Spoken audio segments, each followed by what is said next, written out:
বন্ধুরা, আমি এখন এই মুহূর্তে দাঁড়িয়ে রয়েছি সেই পাঁশকুড়া থানার অন্তর্গত পুরুল বাবা মহানন্দ জিউর মন্দিরের সামনেতে, যে প্রায় 98 বছর ধরে যে ঐতিহাসিক চড়ক মেলা হয়ে এসছে, সেই বৈশাখী গাজন ও চড়ক মেলা এইখানে এই পুরুল গ্রামেতে কারা কারা দেখতে এসেছিল প্লিজ আমাকে কমেন্টে জানিয়ে। যে চড়ক হয়েছিল, এই চড়ক প্রায় কত বছর ধরে চলছে?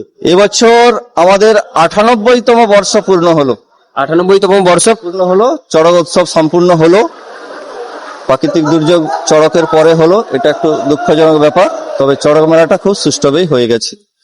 আর আপনাদের এইখানেতে প্রায় কতজন মানে পিঠপুর চড়ক ঘোরে? দুজন পিঠফোড় ঘোরানো হয় প্রতি বছরই। মানে প্রতি বছরই দুজন করে পিঠফোড় করে। আগামী বছর দর্শনার্থীরা ইউনিক কিছু দেখতে পাবে চড়কের বিষয়ে? সেটা সামনের বছর আমাদের চিন্তা ভাবনা, কমিটি বা গ্রামবাসী যেটা চিন্তা ভাবনা করবে সেটাই হবে। এখন ফাইনাল কিছু হয় না, তবে আমাদের চিন্তা ভাবনা আছে বিশেষ কিছু দেখানোর জন্য, মানুষের কাছে তুলে ধরার জন্য। সে চিন্তা ভাবনা আমাদের আছে, প্রত্যেকের আছে। আর আপনাদের এইখানে যে 5 ভোগের মাড়তে এবছর প্রায় কতজন সন্ন্যাস হয়েছিল? 16 জন, তার সঙ্গে অতিরিক্ত মানত কিছু সন্ন্যাসী ছিলেন। যাদের মনস্কামনা পূর্ণ হয়েছে তারা বাবার কাছে সন্ন্যাস হন।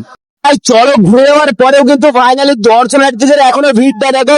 এই চড়ক ঘুরে যাওয়ার পরে কিন্তু ফাইনালি সেই এই মুহূর্তে এখন চলছে সেই সাংঘাতিক ভাবে বাদশা অভিনূটের প্রদর্শন। আর তার কাদের বাড়ির সামনে এই বৈশাখী গাজন হয় প্লিজ কমেন্টে জানাবেন। আর আগামী বছর যারা এই বছর এই বৈশাখী গাজন মিস করেছেন, আগামী বছর এই পুরুল গ্রামেতে আসার জন্য এখন থেকে আপনাদের কাছে আমন্ত্রণ রইল।